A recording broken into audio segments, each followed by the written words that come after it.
Good evening, everybody, and welcome to another edition of the Sports Exchange. My name is Scott Morganroth of Motor City Madmouth. What a great night we're going to have. Lots of good things to talk about.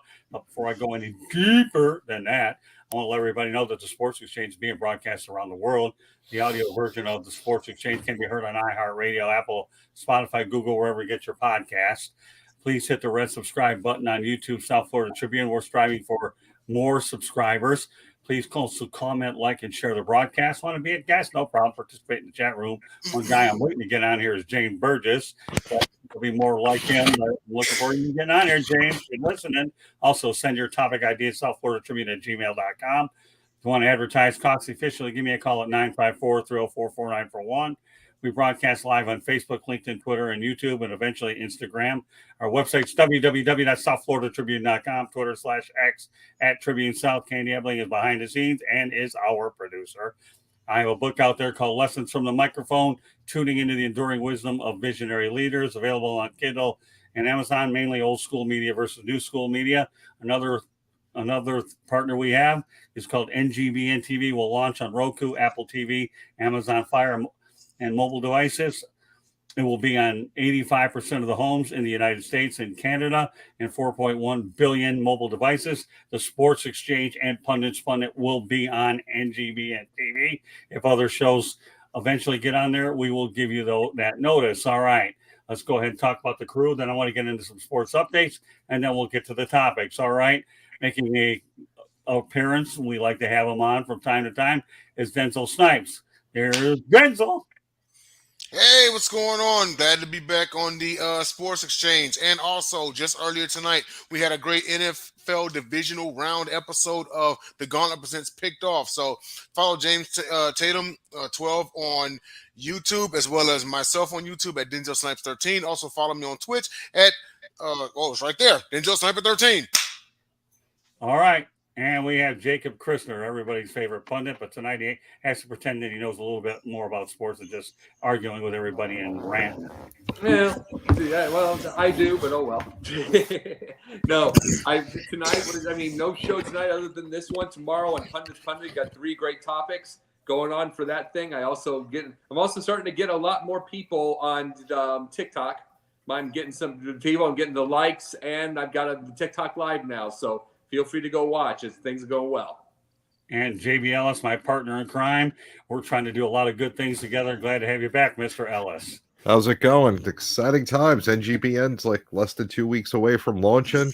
Sideline Sports, the South Florida Tribune, Pundits Pundit, the Sports Exchange, the Gauntlet, all going to be on there. Got some great stuff happening. Going to be out in Vegas in a few weeks to cover the Super Bowl. A lot of stuff happening. Yeah, I had the good pleasure of being on a show with Ian Hill today where he interviewed the Motor City Madmouth. And I'm going to tell you one thing. Ian says to me on the show, do you ever take any breaths? And I said, no, but at least I know I'm firing all cylinders. I didn't have as much caffeine in my system then. Can only imagine what it would have been like as we go later in the day. But anyways, Ian, shout out to you. I'll enjoy being on your show and looking forward to many good things with NGBN TV. Last but not least, a guy that's been on a lot of shows with me for the better part of 40 years, Mr. George Eichhorn. Yeah, good to be on here. Everybody's excited in Michigan, of course. The Wolverines and the Lions, baby. All right. Well, you know what? Before I go into the topics, I want to talk about a couple of headlines. Unfortunately, the first one I have isn't one that we really feel very good about, but as part of our industry, we have to talk about everything. Warriors assistant coach Dejan Milojevic, 46, has passed away after suffering a heart attack at a private team dinner. He won a championship 2022. I believe the Utah Jazz and the Warriors game has been postponed to a later date. Also, this may not be good news for Dallas fans. Then again, maybe it might. Mike McCarthy will return for his 5th season as Cowboys coach. Okay, and he's had 3 straight 12-5 seasons. We'll see what happens. So I have a feeling that he'll be under a lot more pressure than you can imagine next year, but we'll see what happens. So no, for all you Green Bay fans that were hoping that Mike McCarthy was going to lose his job because of you, not happening this time unless it happens next year. All right, let's go to the topics. Let's talk about the biggest home field advantage in the divisional round. What this pretty much is I'm going to go over 4 stadiums, and I'm going to start off first, okay? The choices are Baltimore, M&T Bank Stadium, San Francisco Levi Stadium, Detroit Ford Field, and Buffalo Highmark Stadium. Now, I've been to all four areas, but at that time, I went to Candlestick Park in San Francisco, and that was quite an advantage. But I've been to Baltimore, been to San Francisco and Buffalo, and I'm going to lean toward Ford Field because it gets loud in there. And you know what? When you have a lot of passionate Detroit fans out there, you can rest assured that you're going to have a few earplugs a little bit. So with that said, I'll turn it over to George Eichhorn. Well, that's a tough one, Scott. It really is. I mean, yeah, right now the Lions fans are very, very loud and vocal. They haven't had much to cheer about, as we all know, since that place was opened until the things started coming together the second half of last season. And then, of course, this season. Very passionate fans in those other cities you mentioned, of course. San Francisco, I've never been to the stadium, but a Super Bowl has been held there. Obviously, Baltimore, outdoor stadium. And then what was the Buffalo? Is the other home team? Highmark Stadium. Yeah. Just really, really, really rabid fans, I think, in all four of those cities. But yeah, I mean, I don't mean to be a homer, but yeah, I would give the edge to Detroit also because it's enclosed, it's a dome, and despite what some of our friends were saying the other night on the football show about building an outdoor stadium, it ain't going to happen. Okay, it's never going to happen in Detroit again. They're not going to turn down thousands of dollars and big events like the Final Four, the Frozen Four, WWE, WrestleMania, and all these other shows. Okay, it's not going to happen. It's a funny idea that I think it was Mel Farr or somebody suggested having it outdoors, but not in my lifetime. You know, Ford Field is my choice, though. Okay, well, Denzel. Well, whenever you talk about the House of Horrors in the postseason, and what comes to mind, historical ones like Old Candlestick Park, like Scott alluded to, also Old Texas Stadium back in the 90s when the Cowboys had their run. That was a House of Horrors as well. And then you had some in the last 10 or 15 years like New Orleans Superdome, which got scarily loud. And then also I forget the name, the stadium where the Seahawks play out there in Seattle, Washington. Kingdom. That one there got ridiculously loud. Yes. Oh, no. I mean back in 2013 when they won it all. Not the Kingdom. Okay. Their current stadium. Well, the Kingdom was pretty impressive, too. I've been there. Yes. I've been to Old Texas Stadium, but continue. Yes, that one got loud also. Man, I really would love to say Ford Field because Ford Field did get loud. And I did catch SummerSlam whenever it happened back in August, and it does get pretty loud in there. But on this topic, give me the fan base that literally throws themselves through tables in the cold. They are probably the craziest fan base out of all of them mentioned, and that would be Highmark Stadium. It got pretty loud on a lot of games this season, Monday night or Sunday night or you name it. It got loud even on Monday, and the game was rescheduled. Yeah, very, very passionate, very, very loyal fans. I got Detroit at a close second, but yeah, give me Highmark Stadium. Okay, Jacob. Oh, easily Highmark Stadium. One of the things about the deal, the one good thing about all four of the places is they're not throwing popcorn on the coaches. That's the one good thing about that. But other than that part, by itself, it is hard for me to ever put San Francisco in there just because it's California. And if San Francisco's not good, they're not anywhere. Buffalo, if they're bad, they're still doing this. Right. Give this the credit. We'll say Philly the same way. If they're bad. Chicago had a snowy day this year. They filled the stadium. It was a horrible team. You get to those things. But I'm doing a comparison because when we put San Francisco in there, they're doing this now because they're really good. They're not going to be there when they're bad. They just don't. So what's your choice? I'm saying Buffalo. It's like just because I'm putting Buffalo for the thing. It's a close call with a few things, and you get a Detroit. Detroit becomes this. But Buffalo, it's just that outdoor atmosphere, and I enjoy that. Yeah, it doesn't hurt to have Bill's Mafia going out there and giving everything they've got, too. And last but not least, Mr. Ellis. And after we get done with JB, we're going to go to the chat room. So, I mean, this question would be a great question. If possibly Detroit was playing a rival, because the Kansas City Buffalo match has become a little bit of a rivalry over the past few years. And now Buffalo gets to have them up in Highmark Stadium for a chance to go to the AFC Championship game. And everyone told Buffalo since about week 7 or so that they had no business. They weren't making the playoffs. They weren't going to do anything. So those fans are getting used to being slapped around all year. They're angry. And now they want to take their anger out on a team that prevented them from going to the Super Bowl a few times. Right. So, Detroit's a very loud, the Dome is loud, but you're playing Tampa Bay. It worked out perfect that you guys have Tampa Bay because the matchup against Tampa Bay, I think, is better than it is against Philadelphia. You should win to get to the NFC Championship game, but the juice isn't there. I mean, the fans are thrilled. They're going to be loud, but in Buffalo, it's a hatred for Kansas City. They're loud and they're ready to go no matter what, but now you give them, it's like they're a rabid dog. They got blood on their lips and they want more. And this is, I think, their chance to get Kansas City if they play a good game. So, one more thing, real fast, I wanted to say. One thing I wanted to say, I'm going to use Kansas City also in that thing as far as loud. I still love that they do the drum, and I still love that they do the chop. Still love the opening, beginning, and everything. They're not listening to the noise. They're not listening to all of the all of the people who are like, the social justice warrior thing and all that stuff. They're just trying to, the fans, trying to have fun. They're not listening to Deadspin or any of that crap. They're there to have fun, and I enjoy that, and they're loud, and I give them all that credit. Well, JB, you know what? Let me tell you this. I do like your logic behind it because you're looking at a stadium right now based on a rivalry, and normally this game is played at Arrowhead Stadium, but because of the fact that the Bills are actually hosting the game, then it adds a lot more intrigue in terms of how loud it's going to be.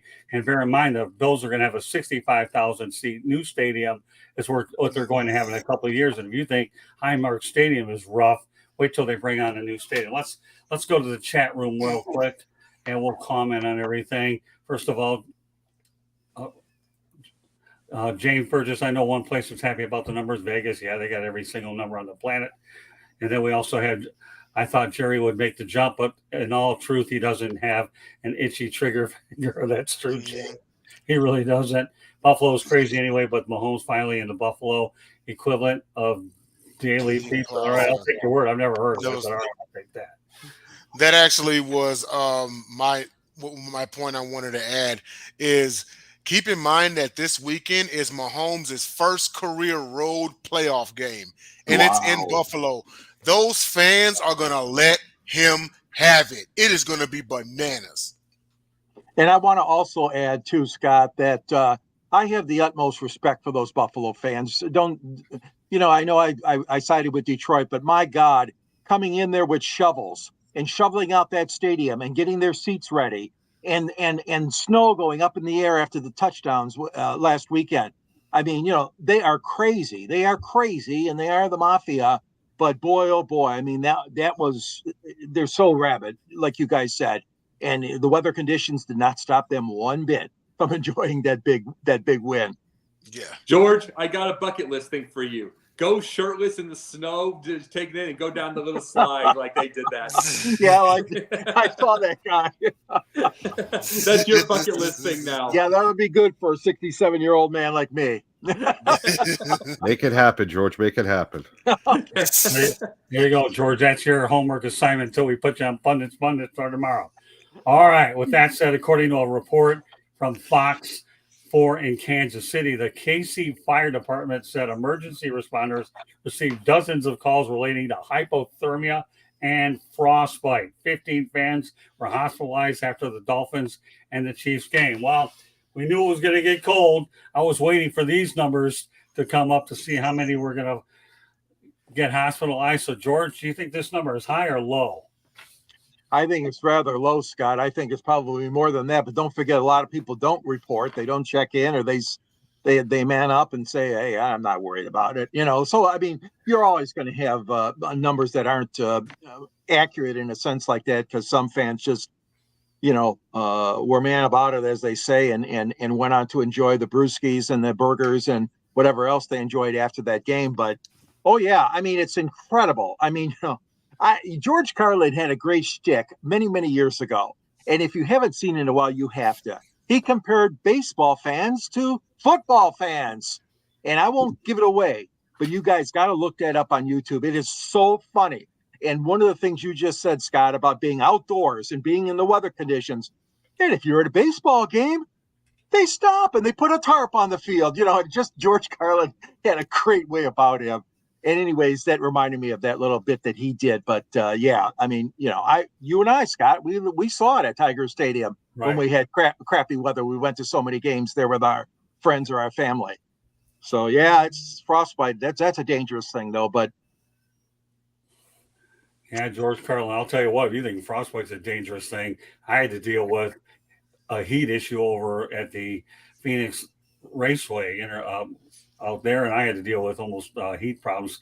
oh yeah, heat is just as bad, but for the case of staying on point, yeah, frostbite is definitely true. And we talked about George Carlin quite a bit before. Yeah. All right, Jacob. One of the things about cold weather and playing in the cold and watching the cold is best said by Jim McMahon. You don't notice when you're winning, whether you're the fan or you're the player. You don't notice when you're winning. You notice plenty when you're losing. Reminds me of '88 when they got absolutely slapped by San Francisco.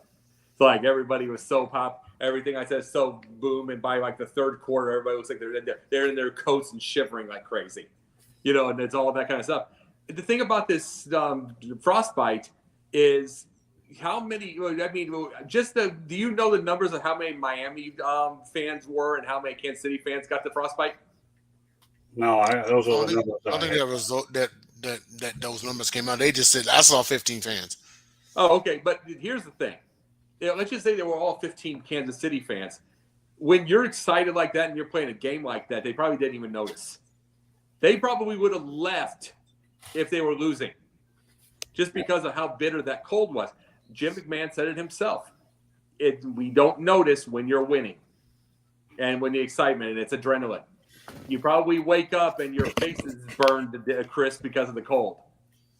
And that's just the thing is, and it's unfortunate thing with it. But something, it's like I don't want to hear anybody try to say that. I mean, Kurt Warner said, "Oh my God, we need every big game in the dome." This is a guy that went to Arizona and played in a dome, and he played arena football. He played in a dome at the Rams too. Yes, that's what I'm saying. And, he played in St. Louis, and then he played arena football. He's from Iowa, doesn't like cold weather. It's like, okay, but I'm not going to listen to Kurt Warner on that thought process because he played 1 year in New York and despised the cold. Despised it. He doesn't like cold weather, so it's like we're not going to listen to him on that. It's just, guess what? It is a home field advantage. Sometimes it's a nice little story. But then, I bring up the '88 Bears and the Niners. That should have been the home field for the Bears. They got slapped. So sometimes you just figure out how to get through it. Okay, but my question to you is, do you feel that number, was high or low? Yeah. Oh, it's low. It's low. Part of it goes to what I was saying with because of how good. Let's just say it was all the Kansas City fans. It goes to that is like how many are really just trying to tough it out and how many didn't go. Well, I wasn't worried about the Dolphins fans showing up. Otherwise, that number would be double, so you don't have to worry about it. Oh, yeah, because they've never been cold. And they wouldn't show up for that game anyways. But that's another story. All right, Denzel. To answer the question, I'm going to say that number was low. I'm alongside George here on this one. Is how many went unreported? How many of them were like, man, I'm just going to go home and suck down hot chicken soup for 24 hours and I'll be just fine? Because they've been through this kind of weather before. Now, I wonder how many of them hospitalized were the fanatics that were there with their shirts off. Kind of lesson learned here, right? Like, don't take your shirt off and it's like Alaska outside, okay? but yeah, definitely, I would say underreported. Had all of them reported, that number's probably in the 40s. Considering the capacity of Arrowhead, it might even be more than that. But I mean, 15, yeah, it was low. A lot of them, And when you grow up in the elements like that, like, okay, like Scott, George, you guys know, even you, JB, and for sure you, Jacob, you come up and you shovel snow and everything, and you're in those kind of elements. I'm like the only one on this panel that didn't grow up shoveling the snow because, hey, tropical Houston, right? Yeah. Yeah. But yeah, when you're out there in the elements and you've shoveled snow or you've done some roofing or something like that, your body just gets adjusted to it. It just does, So I would say for a lot of them, it just went unreported, and they went home and they had their own home remedies, and it worked. We didn't hear any deaths, fortunately. So it worked so far. If you think that I'm having any sympathy for those guys that went shirtless, then Santa Claus is Jewish. Sorry, that's as far as the religion gets on this show. Hey, he can convert. Hold on, Jacob. I get to talk. I know you're going to try to talk over Oy me. vey. I have a much deeper voice than you, Christopher. Just don't you ever forget that. So yeah, let me repeat that for all you people that believe no, Christmas isn't that far away, just less than a month away. So if you think I'm definitely sympathetic for people with no shirts on, Santa Claus is Jewish. Okay. Oy vey. So I don't want those people coming up me from the people up above saying I'm saying anything it is, because you know what? The FCC doesn't regulate this stuff here that we're doing. All right, so there you go. That's It's funny you mentioned that, Scott. Headline Sports. Go ahead. It's funny you mentioned that, Scott, because when I first saw the report on Bleacher Report, literally the first comment was it was probably the idiots with their shirts off. Exactly. That's all. And you fall into the GMTA. Great minds think alike. I didn't have to quiz you on that. All right, Mr. Ellis. So the Gauntlet has a great segment every week called Sports Mart of the Week. Jay is one of the hosts of the Gauntlet. Any fan that went shirtless would fit into the Sports Mart of the Week. Secondly, listen, I love going to football games. It's a fun experience.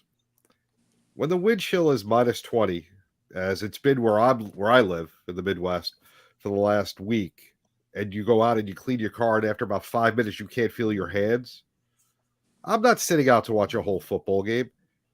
I'll pay the $5.99 to get Peacock if I don't live in the local areas where it's at. And if I live in the local area, I'll turn on my local channel and watch it. But to spend the money on parking and then to sit there and freeze, and then if I want to drink something, I'm not going to want to drink a cold beer. I'm going to buy an $18 hot chocolate, because Atlanta is the only stadium that gives you concession prices that are reasonable. The one thing Atlanta has done right in their football career. But and then you're going to sit in traffic to get out of there. It's going to cost you a few $100s to freeze and possibly get pneumonia, hypothermia, and all sorts of other problems. Luckily, your home team won, and you're going to deal with that for what? Watch it on TV. Football is the only sport, and that's why there are dome stadiums. It's not because, the Lions wouldn't have a home field advantage if they played outside. It's because you want to pack the stadium with fans, and the fans want to be comfortable, so they'll spend money and they'll want to be there. If it's outdoors, they'll go. There's enough crazy people in the world to fill up a stadium in every city, but you want them to spend the money. You want them to buy the beer. You want them to get the nachos. Nobody's sitting there eating nachos and, that minus 22. You can't even use your hands. Stupidest thing in the world. That's why you got dome stadiums. And I definitely think it's underreported. And every one of them got what they deserved. You knew what you were going into. Why you didn't prepare, there's clothing you could wear. If you wanted to suffer through that, you got to be prepared. Yeah, I don't even think a flu shot could save you from that debacle. Back to the chat room. One of our teammates over at NGBN, Dave Bradley, who will be on a future edition of our show. Dave, just trying to sort out the schedule you'll be on. I'm with you, JB. All right, there you go. I'm glad you're on here, Dave. Thank you very much. James Burgess is a legend on this show anyways. That's that. All right, now South Florida Tribune, obviously. Kansas City Fire Department received a total of 69 calls from folks inside the stadium or in the parking lot. Nearly half the calls being for hypothermia. What about the first aid at the game? Well, there you go. Those numbers are obviously what they are. All right, with that said, who do we have left? Do we have me? All right, well, you know what? The way I look at it is you're shirtless. You get no sympathy from me. And I had my one religious moment presented by Sideline Sports, presented by Christmas and all the other holidays that passed us for the next 320 some odd days. All right, on to Jared Goff. Okay, here's a stat that was unbelievable and had to bring it up. Jared Goff is the first quarterback in NFL history to snap a 10-plus year playoff drought with multiple teams. Get this, okay? In 2019, he led the Rams to the playoff win since 2005, and they defeated Dallas in 30-22. So you're talking about 2019 to 2005. There's Jared, okay? Oh, if that wasn't good enough, let's talk about the 2024 Lions, where their first playoff win since 1992, defeating the Rams 24-23. And you know what? That's a record he owns all by himself. All right, we'll start at the top. Mr. Ellis, what do you think about Jared Goff? Listen, I always like Jared Goff. I think the Rams gave up on him way too early in his career. Got lucky. They got Stafford, who's, I'll say, is a good quarterback. I was never high on him, but he's proven me wrong, and he's shown that he can make receivers great and better than what they are. But I think the Rams, they cut Goff off way too early. Think they would have had great success with him. I'm glad he went to Detroit and is doing well there. Leader in the community. It was a great trade from both sides, and what a great record to have, to show that you were the person that stepped in and changed the course of history for a franchise, and he did it not with one but two. Pretty impressive. It sure is. All right, James Burgess. Goff is the turnaround kid. Okay, let's put it up there. Okay. You have, obviously, he's a Cal, comes from the University of California. Now my Lions, there you go. Good stuff. All right. So, all right, with that said, let's go over to the guy in Detroit, George Eichhorn. Well, hey, listen, I'm not going to argue with anything that JB said. Goff is just a tremendous athlete. He is just dropped into the Detroit scene. Most fans here didn't know much about him. Obviously, we know that he got the Rams to the Super Bowl, but the fact of the matter is that Matthew Stafford would rack up numbers year after year after year. And my whole thing with Stafford was that, well, what have you done in the postseason for Detroit? And again, it's not his fault. I mean, we had lousy general managers and lousy coaches some of those years. But that being said, he still never had one single playoff victory as a Lions quarterback. So I knew that the trade would be a breath of fresh air to him and his family and going out to LA. And in return, the Lions made out like bandits, as Scott has said many times, with a general manager that pulled off a heist and all the good talent besides Goff that they got in that trade. But yeah, I got the utmost respect for the guy. He's steady, he's calm. And if you watched any of that jubilant celebration in the locker room after Sunday night, oh my God, he's got the back of every one of those players, not to mention all the coaches and management people too. So that's quite a feat, Scott. I'm glad you drag out that statistic, because that is quite a feat. Well, let's face the reality. Matthew Stafford has a beautiful wife in Kelly Stafford, but I wouldn't laugh at Kristen Harper. She's absolutely adorable too. That sport illustrated swimsuit model. You really can't go wrong with her either. So if you look at it, comparing the women, they're both great in their own ways. But yeah, Jared Goff to me is just the best word to describe him. He's very unheralded and underappreciated, but he will be revered in Detroit. Okay, Jacob. Yeah, I know. Kristen Harper and all of them going in a Sports Illustrated swimsuit issue and everything, and they're good looking. Oh my God, that's a novel concept. But the big thing about Jared Goff, and I'll say this part, he is complete and utter proof that you got the quarterback, but you also need a coach that believes in you. Dan Campbell believes in him.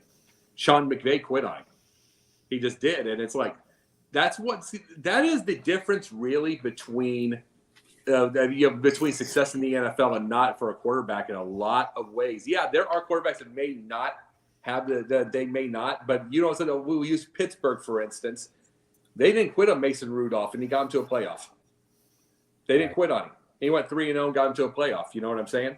So that's the thing, and he was terrible his 10 games, but they didn't quit. Sometimes even if you're not skilled, it takes someone believing in you. And there's a lot of quarterbacks, and we can name them, that got quit on and they're out of the league or they're backups now. It just depends. it's just the luck of the draw. Jared Goff found somebody he believed in him. And congratulations to him. Now he's getting himself – he could get to the NFC title game very, very easily. Especially this is a much better matchup, much more favorable matchup. And I'm happy for Jared Goff because he found someone that believes in him. He could probably stay there the rest of his career now. Well, I wouldn't doubt it. Well, another thing, a great footnote, I'm glad you brought it up, Jacob, is the fact that, Dan Campbell helped rebuild Jared Goff's confidence. Sean McVay did a lot to drag it down. How was anybody going to respond when you're being dragged down like that? And then you bring Dan Campbell in, and what do you have? A lot of streaks for all the wrong reasons being broken. With that said, we'll turn it over to the sniper. You know, when the Rams gave up on Jared Goff, they traded him to the Lions, and I understand business decisions have to be made, but they traded him to the Lions so his career could go to die. This is a man who said no to the grave. This is a man who said, I'm going to make the best of this situation, like Jacob said, because I have a coach that believes in me. And what does that turn into? Third season with Detroit. He's got 2 winning seasons, won the division, won a playoff game, and the playoff run is still going. Like he said, they probably have the easiest path to the NFC title game for a team not named the 49ers. Also, he also made another bit of history, too. He became the first he became the first quarterback to lead a team to a playoff victory versus a team that he led to a playoff victory. So there's another bit of news for you there. Jared Goff, there's a reason why they call his side of the ball Goffense, okay? Him, St. Brown, Jamal Williams, the dual back system of David Montgomery and Jahmyr Gibbs, Sam Laporta having a breakout year that he did. Even when he had Hockenson, a year or so ago, he's just been making the very best of his situation. He's letting folks know, Jared Goff was in a Super Bowl not that long ago, and had he played any other team than the Patriots, they probably win. Jared Goff is still a young man, and I remember watching him tearing it up at Cal, as James Burgess alluded to. Hats off to the dude, I think Jared Goff is going to be revered in Detroit for a very long time. I think he's going to take them places. So Detroit, it's not just this season. When they went 9-8 last year, I said it back last August. I said the division is the Lions to lose. They won the division. Now, we may see 5 years of this. Okay. Now I know you got that Jordan Love guy, doing numbers down there in Green Bay, and who knows what's going to happen with the Bears. Jacob probably knows better. Tyson Bagent probably by now. Hey, I'm all for it. Agent Bagent, 005. Yep. But don't forget Kirk Cousins in Minnesota. Yeah, and Minnesota's just unpredictable. They'll be back next year. Minnesota's just unpredictable. 1 year they win 12 games, the next year they win 4. Who knows what's going to happen with them? So the constant in the division for the foreseeable future is looking like Lions, Packers, But with Jared Goff, I'm giving him a really great shot, a real good chance. Okay, back to the chat room. We'll go to James Burgess again. Okay, and that's this. Rich Gannon is a classic case of sometimes a QB needs to marinate a while. You know what? You could add Jim Plunkett to the list, and how did that work out? So, change of scenery, give him a little time and recoup. And versus +1 and +5, also nice to meet you. Look at these guys, man. Burgess is on a roll. Burgess, get in touch with me already. I want to bring you on here. Seriously? Come on, Burgess. We're ready to bring you on. All right. And now let's talk about the Dallas Cowboys. Okay, we mentioned a little bit about Mike McCarthy. These are numbers here. And I know Denzel Stripes is coming up with some great stuff today. Scott, I didn't know that you had a comedy segment for the Sports Exchange. This must be something new. It's something new, isn't it? You've been brewing this up. Dallas Cowboys, this is definitely comedy jam, man. I like this. This got a comedy segment. You are now a muscular Stephen A. Smith. Our goal is to educate, inspire. Okay, right, JB? How many times we heard You got it. Now, what are the other two things? Educate, inspire, entertain. Look, I get it. Educate and inspire, but every single person on this panel favored an entertaining teacher back in school. The one that was funny and could teach you something. Yeah. Well, I mean, the clouds in Dallas are probably the most entertaining sideshow in the world. That too. How's your mom feel about this? She didn't want to talk about it. Yeah. Well, She actually turned off the game in like the third quarter. While we're Oh, entertaining, now I have to get to the informative part of the broadcast presented by Sideline Sports and NGBN TV. Guess we got to get used to doing those commercials. Hopefully, they won't have to use my raspy voice to do it. All right, but since the Houston Texans' inaugural season in 2005, they have 5 playoff wins and the Cowboys have 4. How does that make you feel, Denzel? Pretty good, eh? The team of Texas. I've been trying to tell them. Continue, sir. All right, let me throw a couple more numbers out there, and then everybody can talk about it. Dak Prescott's winning percentage in the regular season is 56% in the playoff, 56% in the regular season. The playoffs at 29%, and the Cowboys' playoff record since their last Super Bowl is 5-13. The only thing good about 5-13 is it might be a good 3-digit lottery number, but if you're the Cowboys, it's not the number you want. All right, we'll go to the top. George Eichhorn, there you go. You heard all the numbers. What do you think? I don't think they're America's team any longer. That's for darn sure. I mean, they always claimed they were, but my God, they're in a category that I put the New York Yankees and the Montreal Canadiens. Proud franchises, winning championships, and now in a terrible, terrible downspin. I tell you, you say what you want about Dak Prescott. He is just like a yo-yo. He's either up or he's down. Well, this year they were up at all the home games. Oh, yeah. What did you do? Did you take Green Bay lightly? Really? Did you just expect them to walk in here from Wisconsin and throw in the towel? I mean, how stupid if you were not up for that game, Dak, and your teammates, how stupid and ignorant was that?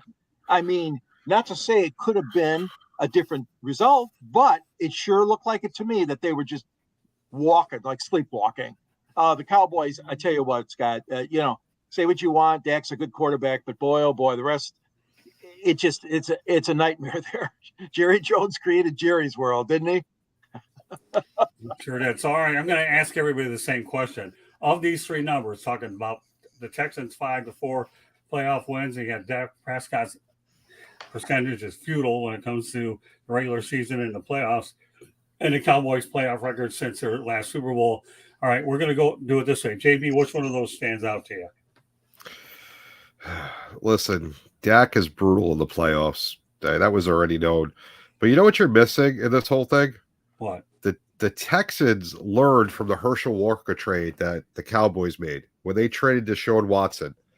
They got 3 first-round picks and a bunch of others for a guy that was never going to play for them again, that they sat on the bench because of everything that happened. So Dallas, years before, when they became that Super Bowl dynasty in the 80s, when they got rid of Landry and Jimmy came in, they had that Herschel Walker trade, which was very similar. Minnesota, another losing organization, like Cleveland, just can't get their foot out of their mouth, made a similar type trade, and it just didn't work out. And who benefited? Dallas. Right. Who's benefiting right now? Houston. Houston, the rookies that they signed, that they drafted, phenomenal. They're going to be good for years to come if they build this core, and they're going to be the team of Texas, as Denzel said. They already are. I don't know about yet. They're still learning, but they're phenomenal.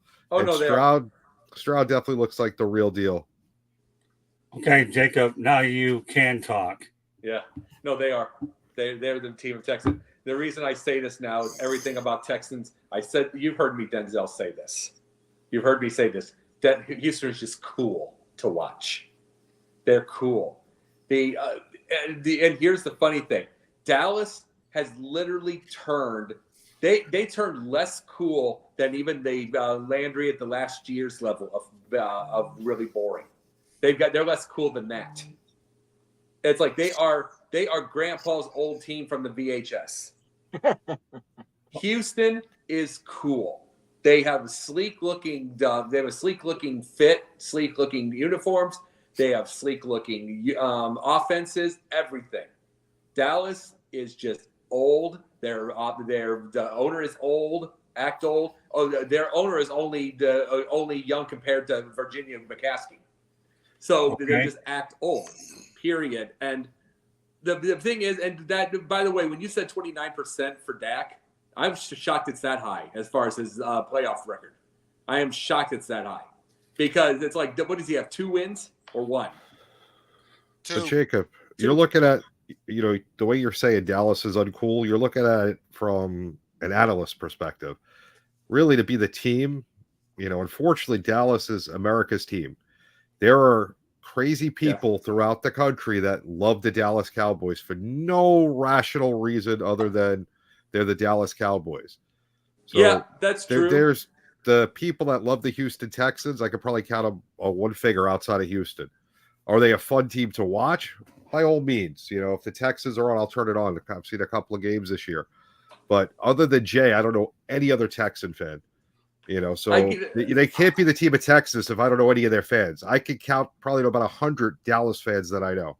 Oh yeah, you are correct on something like that. But when maybe I'm going to the future, maybe I'm getting it. But it's like everything about what you're seeing. Stroud's going to make him even cooler for one thing.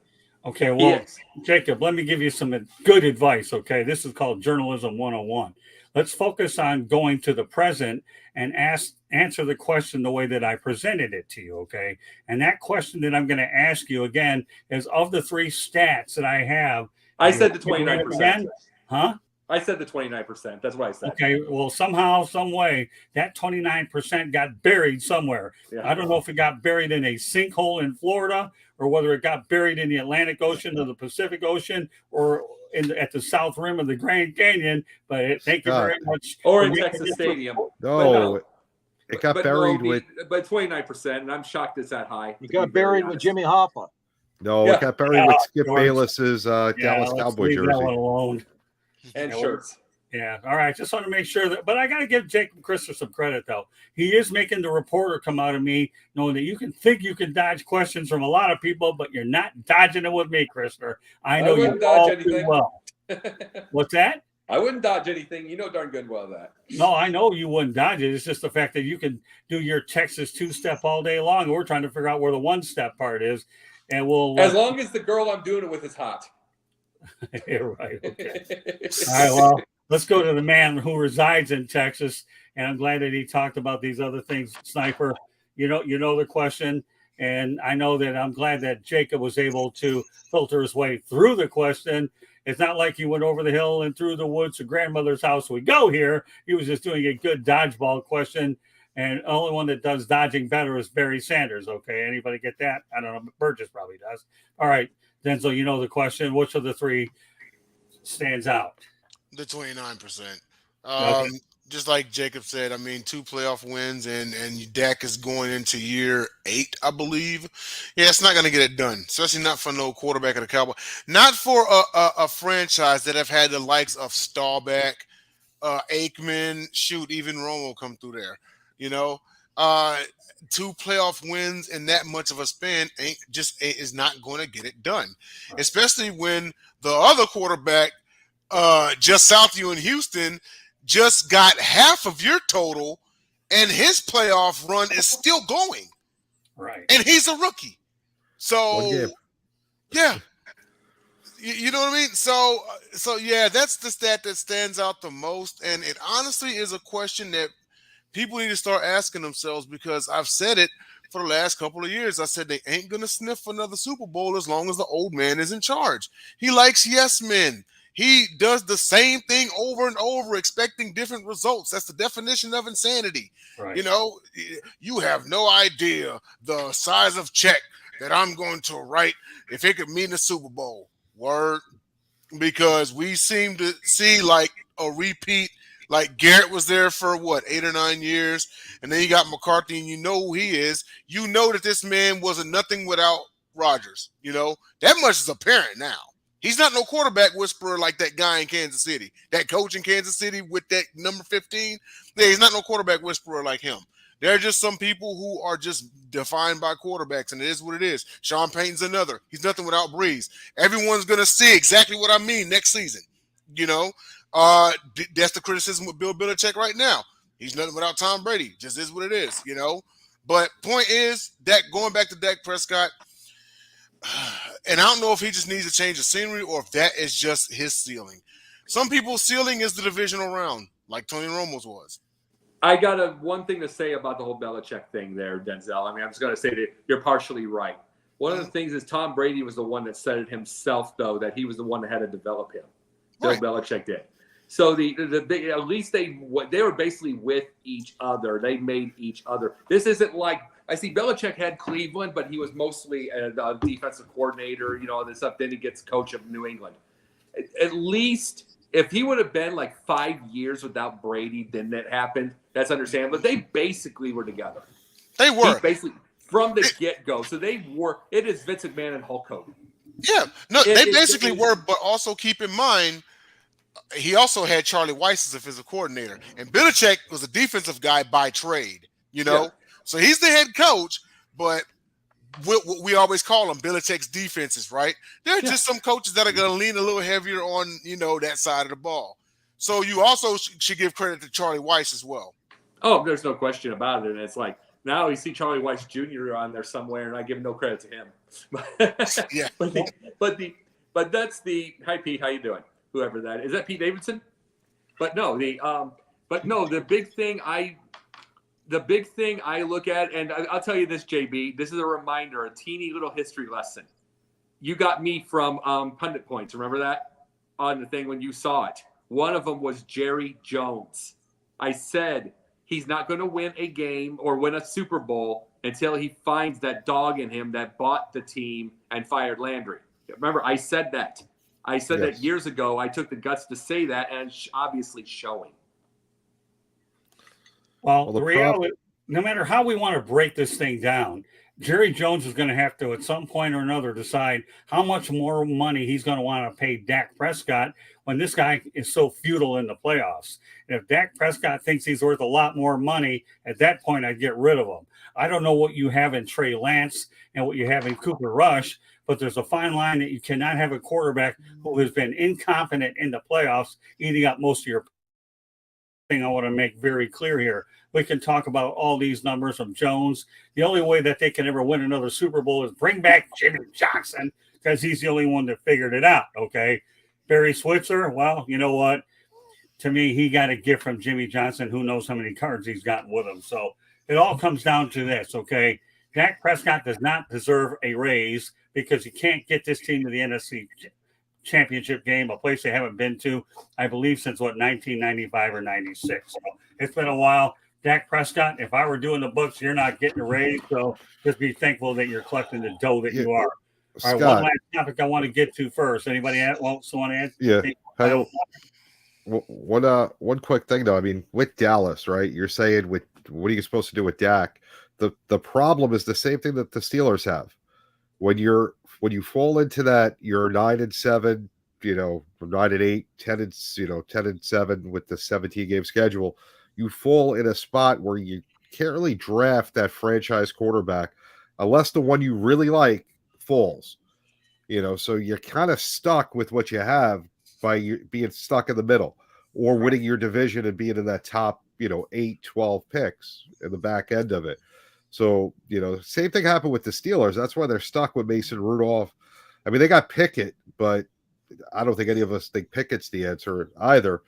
But that's, kind of what happens. You got to kind of be bad to equal it out.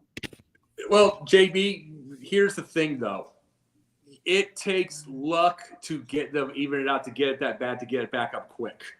You're talking to the Bears fan here.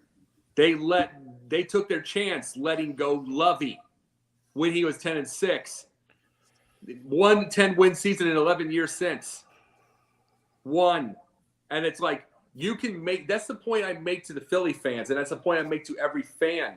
All this, when they want to get rid of somebody when it's in a better shape. And it's like, you could be decade before, with like one win and then be in a big problem if you don't get the right guy right away. And then you're going 4 coaches in. And you just have to you have to replace people properly. A lot of these teams don't know how to do that. All right, let me point out one other thing. I have one more topic I want to get to. I want to make sure we get out of here on time. And that's this, okay? The Indianapolis International Airport has installed a basketball court to promote All-Star Weekend in Indy, but fans won't be permitted to play on the court. This doesn't have to be a long, drawn-out answer. Do you agree or disagree with this decision? George Eichern, we'll start with you. I saw the photos of it. It looks fabulous. I covered the last All-Star game in Indianapolis, and they did a hell of a job. Now they're finally getting it back again. The airport went crazy. It's a bad decision. You're not letting people go on it. I'm sorry. Bad. Okay, that's fair enough. Okay, Sniper. It's not a bad decision. It's a terrible decision. Right. You wasted resources on a court that can't nobody walk on. You couldn't just get a couple of skilled graffiti artists to spray paint a mural. I'm sure you have a wall big enough. That would have sufficed, and it would have been way cheaper. Horrible decision. Okay. Jacob, try to make this a little brief if you want to. Oh, it's very brief. Denzel's just lucky that they won't let me play on it, so I can beat him in one-on-one. Ha! Oh, All right, so Mr. I'll elude the question. Is it a good decision or a bad decision? It's a horrible decision. Terrible. Okay, good enough. All right, JB. Why is there a basketball court in an airport? How does that say anything to do with the All-Star game? And why would you allow somebody to play basketball in the middle of the airport? Hey, let's schedule CYO games for, Terminal 2. Oh, no, we're delayed. We have to delay flights because the ball went on the tarmac. Get out of here with a play on the basketball court in an airport. What kind of stupid question? Not you, but what kind of stupid idea is that? It's a stupid idea that wound up on this show, but thank you very much for not you. The court is stupid. I know. I'm kidding with you. Hey. Yeah, I'm with you guys. It's a unanimous. I think the whole idea stinks. Why put it there if you can't let anybody go out there and shoot a couple of baskets? I mean, let's face the reality. You're trying to promote the All-Star game is what you're trying to do. Yeah. And put a couple security guards out there. Make it fun for crying out loud, or don't do it. Wouldn't want those pesky kids going out there stealing the net. You know what? Have a slam dunk contest there with like old timers or something. Well, I have to tell you, the best court to ever go to in Indiana is the one where Hickory Huskers played, and that was a great place to go. If you haven't been there, go there. All right. Well, with that said, this concludes this edition of the Sports Exchange, but we have some unfinished business to take care of. I want to let everybody know that the Sports Exchange is being broadcast around the world. The audio version of Sports Exchange can be heard on iHeartRadio, Apple, Spotify, Google, wherever you get your podcasts. Please hit the red subscribe button on YouTube South Florida Tribune. We're striving for more subscribers. Please also comment, like, and share the broadcast. Want to be a guest? The chat room's one way to do it. We had good participation tonight. Also, send your topic ideas to southfloridatribune@gmail.com. If you want to advertise cost efficiently, give me a call at 954-304-4941. Also, we broadcast live on Facebook, LinkedIn, Twitter, YouTube, eventually Instagram. Our website, www.southfloridatribune.com. Our Twitter /X is at Tribune South. Candy Ebling is behind the scenes and producing the show and is a mastermind of the website. I have a book out there called Lessons from the Microphone, Tuning into the Enduring Wisdom of Visionary Leaders, available on Kindle and Amazon. And, pretty much it pertains to old school media versus new school media. If a lot of people are wondering if I haven't taken a breath, I'm sure Ian Hill will probably say, no, I haven't yet, but I'll have an opportunity to do it in 2 seconds. NBGN will launch at Roku, Apple TV, Amazon Fire, and mobile devices. It will be in 85% of the homes in the United States and Canada, and 4.1 billion mobile devices. The Sports Exchange and Pundit will be represented from Sideline Sports South Florida Tribune. Now, am I going to take a breath? Of course I'm going to do it, because I'm turning it over to George Eichhorn. And breaking news, Detroit Red Wings go into Florida and they defeat the Panthers. I knew you were going to say that. Okay, I saw it with my left eye, but that's okay. You can reach me at gichorn@yahoo.com or on LinkedIn under my name, or on Twitter, SanGSports99. You can also follow me on the South Florida Tribune and the Motor City Tribune. My columns appear there regularly. And at the end of my column, there's a link to look into my book. Congratulations to Scott, and congratulations to all you folks out there that want a good book. Please get his. And if you want mine, there's a link for mine too as well. Good to be on with all you guys. Thank you. Right, Sniper. And by the way, Pundit will air tomorrow at 7:45 Eastern time. So hope you can join us. All right, Sniper. Oh, you know what? They could take the basketball court at the airport when they're all done and relaunch Slam Ball. That would be great. Oh, we're done talking about that. Okay. Denzel Sniper 13 on Twitch. Reference. That's okay, Denzel. You know what? I got no problem with it. Go ahead. Denzel Sniper 13 on Twitch. Denzel Snipes 13 on YouTube. Denzel Snipes on Facebook. And and the Gauntlet this Friday, 8 p.m. Eastern Standard Time. Gonna have a loaded show. Gonna have 5 of us, the original crew. Tyler Ingham's gonna be on there, so stay tuned. By the way, Dave Bradley, thanks for the kind words. Don't worry, you'll be on here sooner than you can snap your finger. We'll be in touch. All right. With that said, JB Ellis, go ahead. JB_ the program on X. We're live on NGBN every Tuesday, 8:30 p.m. Eastern. We got the sneak peek on the 29th at Sideline Sports 1 for all the Sideline Sports socials. And again, JB_ the program on X. I'm good. And Jacob Christner, Cliff Notes version. Absolutely. Live on NGBN soon. We're also 5 days a week on South Florida Tribune Sideline Sports. There's also some acting and a few other things along the way. All right. Well, and just so you know, Candy Edling will be putting my interview up with Ian Hill on the South Florida Tribune. So hope you can go to www.southfloridatribune.com and you'll see Ian Hill talk to myself and a few other people as we get ready for sneak peek. So great show tonight. Enjoyed everything that the crew always brings to the table. That's why we have a dream team here anyways. Am I going to brag about it? I don't have to brag. You guys are just simply good. All I'm the guy trying to do is make sure I steer the ship properly. So on behalf of Jacob Christner, George Eichhorn, Denzel the Sniper, and JB Ellis, my name is Scott Morgan-Roth. Thank you for joining us on this edition of the Sports Exchange. We will see you next week. Pundits is tomorrow night. Good night, everybody.